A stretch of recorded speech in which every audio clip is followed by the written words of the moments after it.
नमस्कार, IND 121 में आपका स्वागत है। मैं हूं आपके साथ नवीन पुरोहित। हमारे साथ आज स्टूडियो में चर्चा करने के लिए मौजूद हैं डॉक्टर कैलाश जाटव जी, जो अनुसूचित जाति मोर्चा के प्रदेश अध्यक्ष हैं भारतीय जनता पार्टी। डॉक्टर कैलाश जी, आपका IND 24 में बहुत बहुत स्वागत है। वर्तमान समय की बात करें तो भारतीय जनता पार्टी का राजनीतिक परिदृश्य जो है वो कैलाश की तरह ही ऊंचा दिख रहा है, लेकिन कांग्रेस कह रही है कि ये वास्तविक कैलाश नहीं है। इस पे जो परफॉर्मेंस की बर्फ है वो धीरे धीरे पिघल रही है, असलियत सामने आ रही है। भारतीय जनता पार्टी जो समरसता की बात करती है, वस्तुतः वह जाति पाति, हिंदू मुस्लिम, वर्ग विभेद, भाषा भेद, इन सब की राजनीति करती है। क्या कहें?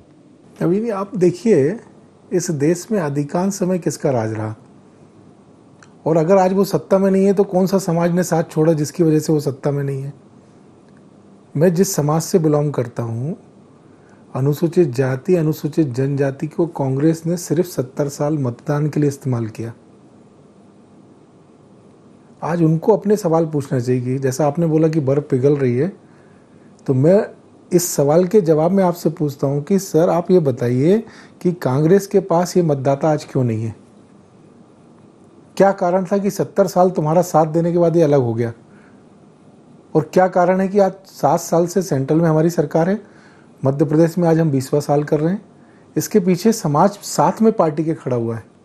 ये कांग्रेस के पास कोई मुद्दा है नहीं, इसलिए इस बस की बात करते हैं वो लोग। लेकिन कांग्रेस तो लगातार ये कह रही है कि भारतीय जनता पार्टी के शासनकाल में गरीबी बढ़ी है, गरीब और गरीब हुआ है, गरीबी और अमीरी की खाई बढ़ी है। हम तो गरीबी हटाने के लिए कृत संकल्पित हैं। भारतीय जनता पार्टी व्यापारियों की पार्टी।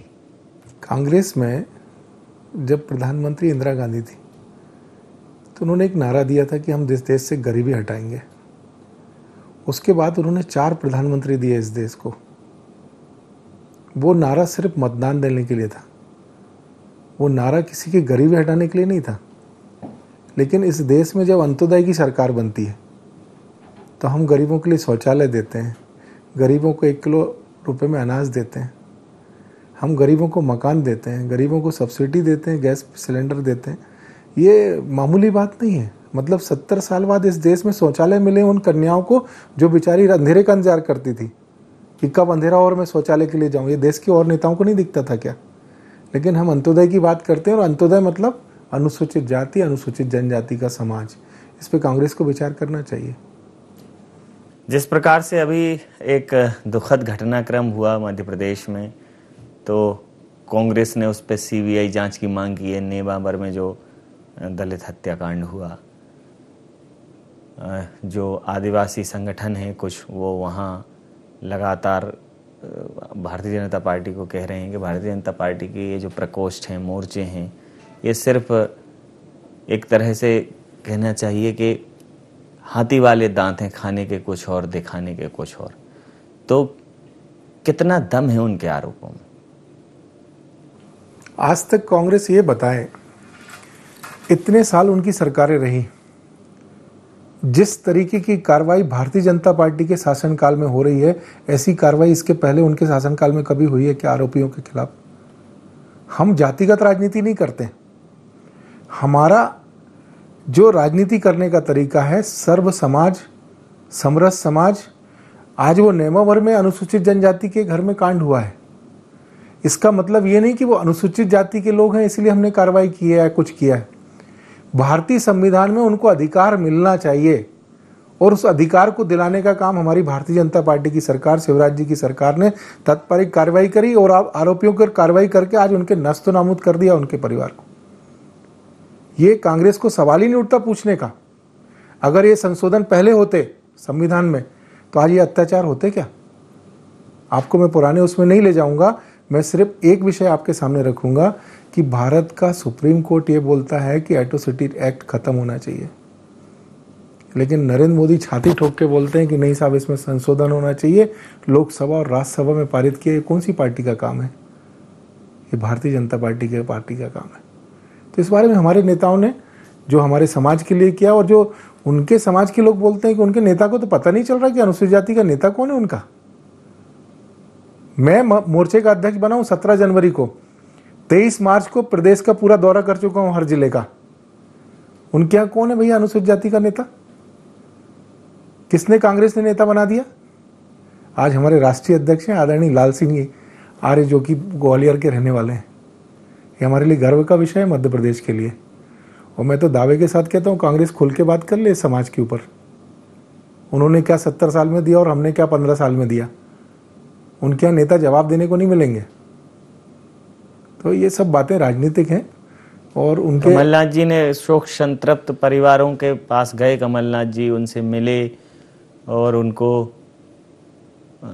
सहायता राशि भी दी और सीबीआई जांच की मांग कर रहे हैं। कह रहे हैं कि भारतीय जनता पार्टी उनके दर्द को समझ नहीं पाई। कमलनाथ जी कब से सांसद हैं आप भी जानते हैं और मैं भी जानता हूँ।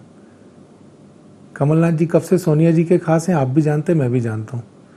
कितने समाज को इन्होंने दिया अंशदान। आज ये बेरोजगार है, सेंट्रल में सरकार नहीं है, इसलिए देश की प्रदेश की सरकार में आके राजनीति कर रहे हैं। खुद के नेताओं का धोखा खा के जो व्यक्ति रोड पे आ गया हो, वो हमको बताएगा कि हमारा समाज कैसे चलेगा। ऐसी राजनीति नहीं चलेगी। अब पढ़ा लिखा समाज है हमारा। ज्योतिरादित्य सिंधिया जी भारतीय जनता पार्टी में आए, उनके साथ प्रत्येक समाज का व्यक्ति आया। अनुसूचित जाति की भी मंत्री थे, सवर्ण से भी थे, हर जाति वर्ग और समुदाय का व्यक्ति उनके साथ आया। तो एक सवाल था लगातार कि Bharatiya Janata party use and throw करती है और कांग्रेस में लगातार जब वो आते थे ज्योतिरादित्य जी, तो ये सवाल और उठता था कि अपनी ज़मीन तलाशने आए हैं, भटक रहे हैं। अब उन्हें केंद्रीय मंत्रिमंडल में जगह मिली है। ज्योतिरादित्य सिंधिया जी के जो समर्थक हैं वो जनता के सामने गए, जीत के आए। बहुत अच्छे से भारतीय जनता पार्टी में वो एडजस्ट होते दिखाई दे रहे हैं।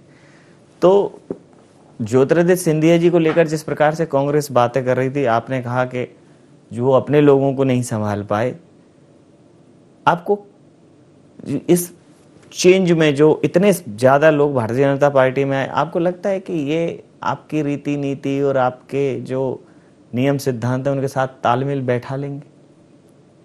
भारतीय संस्कृति में जब बच्चा माँ के पेट में आता है ना, तो उसके अंदर संस्कार आते हैं। किसके आते हैं? माँ के आते हैं। जब वो बड़ा होता है तो उसके अंदर संस्कार परिवार के आते हैं। ज्योतिरादित्य सिंधिया जी की दादी कौन है? आप भी जानते हैं, मैं भी जानता हूँ। जनसंघ परिवार का सबसे बड़ा चेहरा अगर कोई था तो वो माधवराव सिंधिया जी की माता जी। कहीं ना कहीं वो संस्कार ज्योतिरादित्य सिंधिया जी के अंदर थे। वो संस्कार अगर कहीं जागृत हुए तो कांग्रेस के पेट में क्यों दर्द हुआ? और आदरणीय कमलनाथ जी अनुसूचित जाति वर्ग की बात करते हैं। अगर इतने ही प्यार मोहब्बत थी तो हमारे समाज के इतने सारे मंत्री क्यों आपका दल छोड़ के गए? आपके दरवाजे पे खड़े रहते थे कि मैं मंत्री हूं, माननीय मुख्यमंत्री जी मिल लीजिए, क्योंकि वो अनुसूचित जाति थी। इसीलिए आप मोदी जी के ऊपर आरोप लगाते हैं, आपके नेता मोदी जी के ऊपर आरोप लगाते हैं, टाटा बिरला अडानी। और आप मध्य प्रदेश में क्या करते थे? आपके बंगले पे व्यवसायी लोग खड़े रहते थे और ये हमारे समाज का आदमी आपकी लॉबी में खड़ा रहता था। अगर आप उनको प्यार और स्नेह करते तो ये झूठा जो अभी आप अंशदान दे के नवंबर में आए ना, ये देने की जरूरत नहीं पड़ती, आप सरकार में होते। लेकिन आपकी कार्यशैली में हाथी के दांत कुछ और हैं और दिखाने के कुछ और हैं।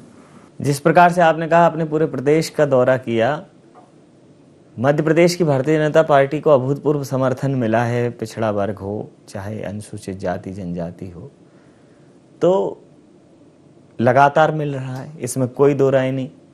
इतनी बड़ी जनसंख्या का समर्थन नहीं मिलता तो भारतीय जनता पार्टी कभी बहुमत में नहीं रह पाती। तो भारतीय जनता पार्टी की सांगठनिक जो यात्रा है, अभी अनुसूचित जाति मोर्चा के अध्यक्ष के बतौर आपने दौरा किया, तो क्या जेहन में था कि आपको मिलना क्यों है?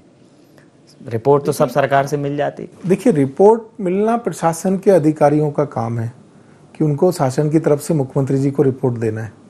हम लोग जब संगठन में काम करते हैं तो हम इस बात का ध्यान रखते हैं कि हमारा काम जमीनी स्तर पर है कि नहीं है, कहीं हवा हवाई तो नहीं है।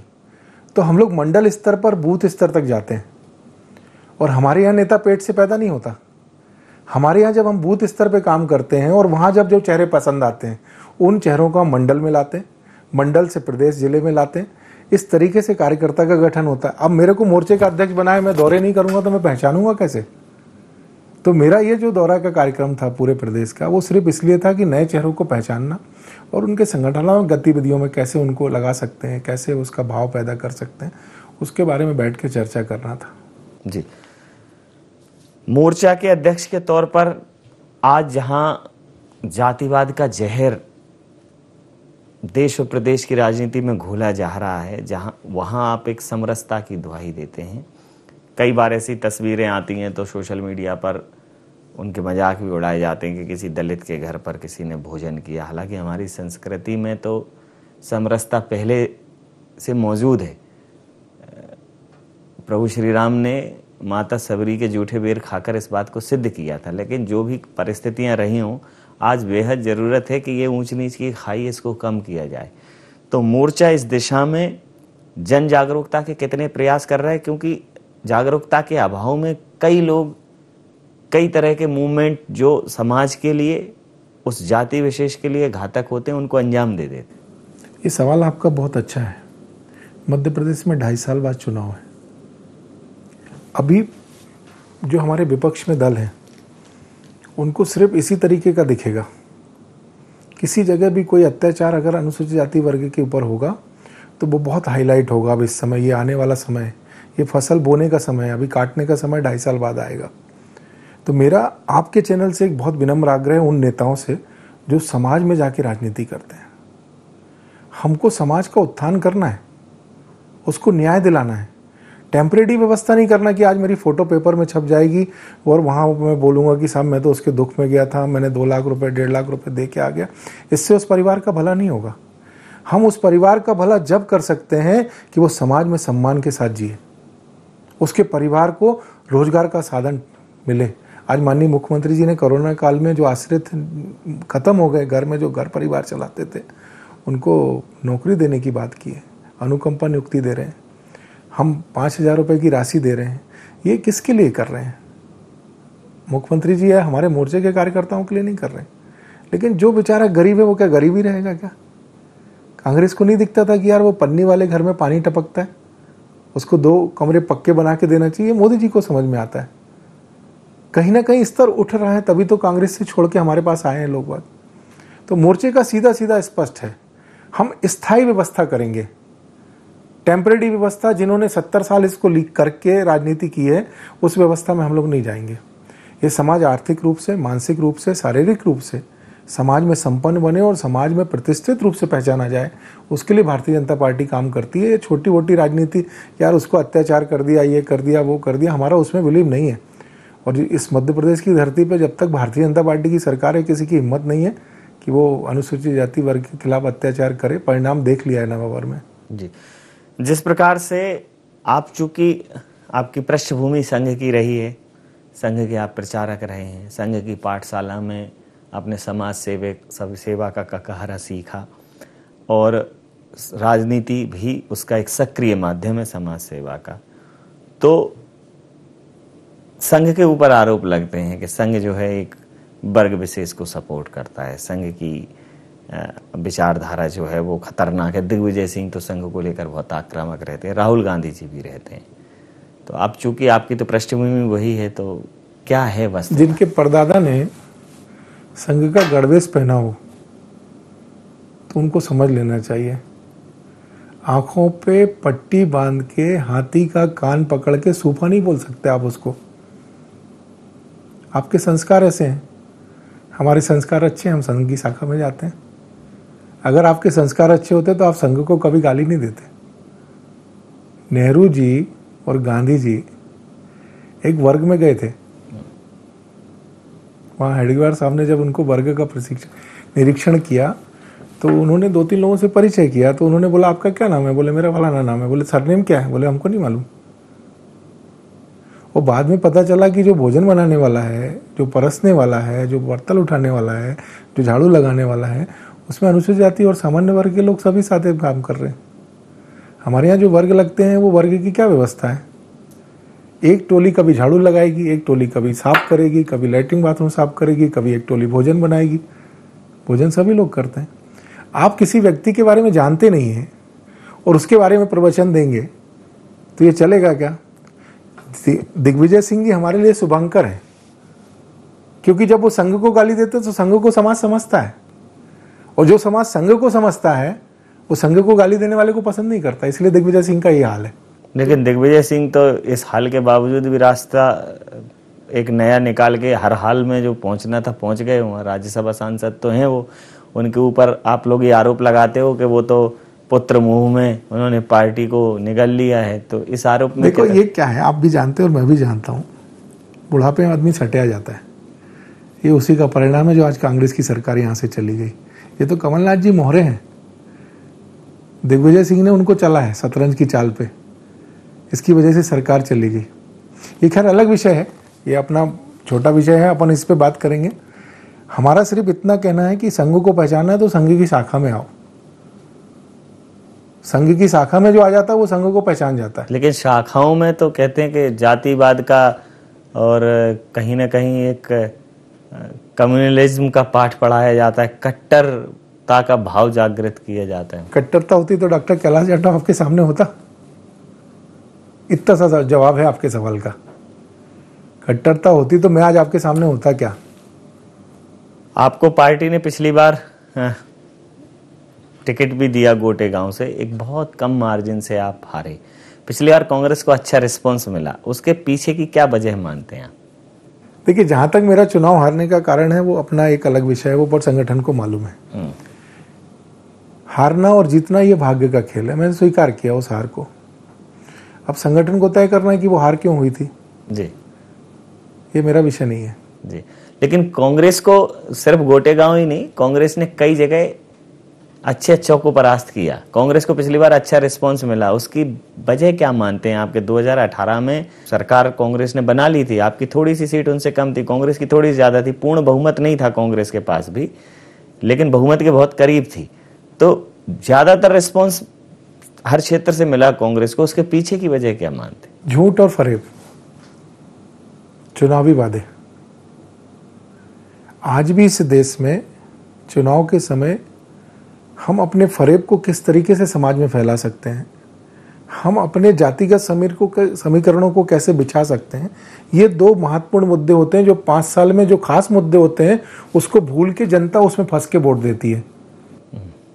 और कांग्रेस ने उस कार्ड को बहुत ईमानदारी से खेला। हम 2 लाख रुपए माफ कर देंगे, बिजली मेरी फ्री कर देंगे, पानी फ्री कर देंगे। ये जो बातें आती हैं इससे कहीं ना कहीं वो वर्ग प्रभावित होता है जिस वर्ग को उसकी अति आवश्यकता होती है, जिसको हम मध्यम वर्ग कह सकते हैं या अल्पमत वाले परिवार कह सकते हैं। तो ये जो सुविधाएं जो सामाजिक रूप से हम जो बांटते हैं, अब जैसे हमारे यहाँ 1 किलो रुपए अनाज और 1 किलो गेहूं, ये हमारा चुनावी वादा था, इसको हमने पूरा किया। ये स्थायी व्यवस्था है और वो अस्थायी व्यवस्था मैं कर दूंगा 15 महीने रहे, नहीं कर पाए। वो तो कह रहे हैं कि वो तो कर रहे थे, 2 लाख किसानों का कर्जा माफ आप। अरे साहब, तबीयत अभी खराब है और आप दवाई कंपनी की बनाने की बात कर रहे हो तो कैसे काम चलेगा? हमको तो तुरंत आपने जब बोला था कि हम जिस दिन आएंगे उसी दिन खत्म करेंगे, आपके नेता ने बोला था 1 2 3 4 5 ऐसी गिनती करके बताया था कि आप गिन लेना नंबर, मैं उसी दिन खत्म कर दूंगा। तो नेता का उसके बाद मध्य प्रदेश में पता नहीं चला, वो अपने 3-4 नेताओं में मध्य प्रदेश में उलझ के रह गए। जनता के भलाई की बात कर रहे हैं, कैसे बात कर रहे हो आप? ऐसे नेताओं का कोई अस्तित्व थोड़ी मध्य प्रदेश में। तो ये झूठ और ये जो छल हुआ है जनता के साथ, इसमें जनता 2023 में नहीं फंसेगी? आपको लगता है कि भारतीय जनता पार्टी अपने पुराने वैभव के साथ लौटेगी? क्योंकि अभी एक बहुत लंबी संख्या है विपक्ष के पास, बड़ी संख्या है। आज भी संपर्क में है विधायक कांग्रेस के। ये जो आपने जो कहा ना कि ये संपर्क की राजनीति मध्य प्रदेश में कुछ ज्यादा ही चल रही है, आपको लगता नहीं है कि जो आज आपके संपर्क में कल वो उनके संपर्क में? मैं आपके संपर्क में क्यों हूं? क्योंकि आपका चैनल प्रभावशाली है, आप लोगों तक पहुंचते हैं, अपनी बात को स्पष्टता से रखते हैं, सवाल पूछने के पहले अपने बातों को पूछने का पूरा अधिकार रखते हैं। ऐसी भारतीय जनता पार्टी है, हमारी प्रतिष्ठा है, हमारा सम्मान है, हमारी समाज में स्वीकारता है। हम लोग झूठे वादे नहीं करते, हम लोग जो बोलते हैं वही करते हैं। कुछ समाज में झूठ अभी भी फैलाया जा रहा है, कुछ व्हाट्सएप ग्रुप काम कर रहे हैं, उनको अभी से चुनाव के लिए तैयार किया जा रहा है। कुछ सामाजिक संगठन है, उनको समाज में भ्रम फैलाने का काम किया जा रहा है। कुछ हमारे समाज में से कुछ नेता बन गए हैं, मैं उनका नाम लेना नहीं चाहूँगा, वो बाबा को भीम के नाम से समाज में बदनाम करने वाले लोग, जो बाबा साहब अम्बेडकर को नहीं जानते, वो बाबा साहब अम्बेडकर की राजनीति कर रहे हैं। बहन मायावती आज मध्य प्रदेश से खत्म हो गई, उनकी कार्यप्रणाली चंदा वसूली के चक्कर में। आज बीएसपी का कोई नेता यहाँ पर नहीं है। तो ये सब जो चीज़ें होती हैं, झूठे वादे, झूठा भ्रम फैलाने की वजह से होती है। मैं तो आपके चैनल से आग्रह करूँगा समाज के लोगों से कि आने वाले समय में हम भ्रम से दूर रहें, सत्य के करीब रहें, और सत्य जितना करीब होगा उतने हम स्पष्टता से आगे बढ़ेंगे। आज पूरा विश्व, पूरा देश प्रदेश एक विभीषिका से जूझ रहा है, कोरोना की विभीषिका से। अभी कुछ ही समय पहले हमने एक दूसरी लहर का सामना किया, बहुत लोग इसमें काल कलवित हुए, बहुत लोग इससे पीड़ित हुए।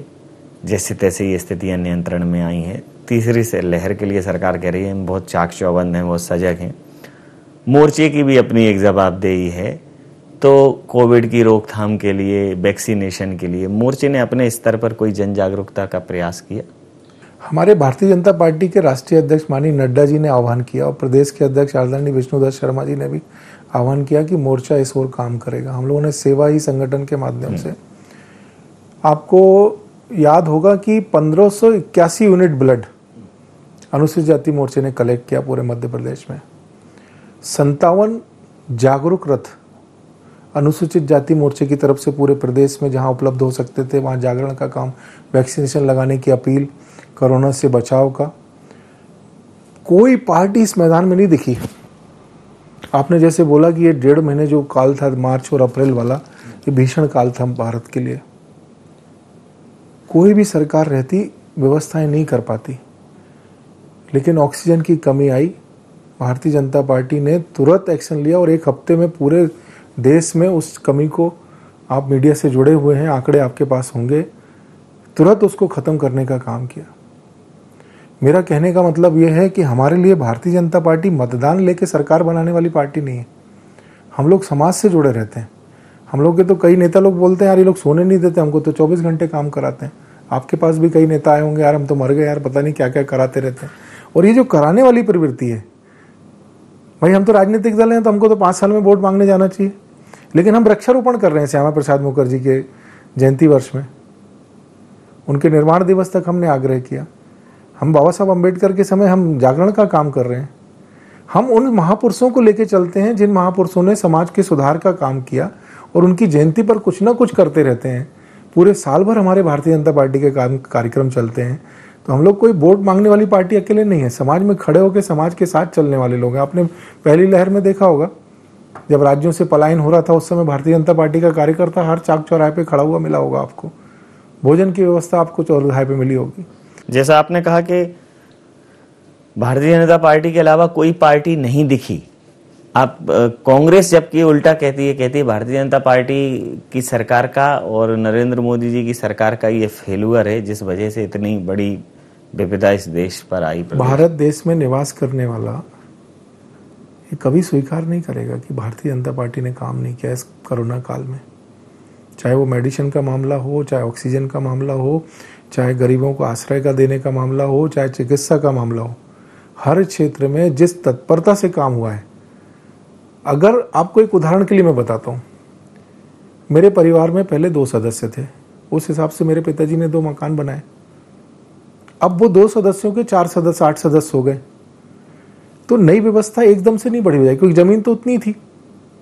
जैसे जैसे कोरोना बढ़ा, जैसे जैसे उसकी आवश्यकताएं बढ़ती गई, वैसे वैसे सरकार ने तत्परता से कार्रवाई करते हुए उसको फुलफिल किया। और ये कोई भी सरकार होती तो उसको इसी तरीके से काम करना पड़ता।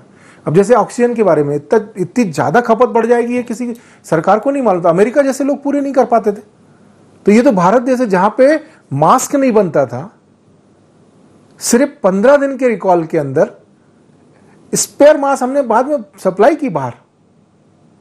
कोरोना की किट हमसे नहीं होती थी, यहां पे देश में नहीं बनती थी, हम सप्लायर बन गए पूरे 2 महीने के बाद। तो ये टीम स्पिरिट है, मोटिवेशन है, थाली ताली बजाने का काम, ये मोटिवेशन का काम था। ये हमारी सरकार के नेतृत्व में माननीय मोदी जी के साथ हम लोगों ने किया। कांग्रेस ने क्या किया? आप कांग्रेस का कोई एक काम बता दो, सिवाय झूठ सिवाय झूठ। उनके नेता कोरोना की वैक्सीन से बचते रहे, फालतू के बयान दिए, और आज चुपके लगवा रहे हैं। व्हाट्सएप फेसबुक पे फोटो आ रही है। अरे तुम जनता को क्यों झूठ बोल रहे हो भाई? वैक्सीन कोई मोदी जी ने बनवाई क्या? हाँ, वैक्सीन अभी राहुल जी ने तो अभी ट्वीट किया है कि जुलाई आ गई है और वैक्सीन। देखो, उनकी बात मत करो। वो कहाँ पढ़े, उनके पास किसने उनको ज्ञान दिया मेरे को नहीं मालूम, लेकिन वो भारतवर्ष के स्वीकारती नेता नहीं है। उनको तो कहीं जाके किसी जगह पे अच्छे से इलाज कराना चाहिए। मानसिक बुद्धि अपनी जो है उसको ठीक करना चाहिए। भारत की संस्कृति को पहचान के फिर राजनीति में आना चाहिए। उनके बयानों के चुटकुले बनते हैं भाई साहब।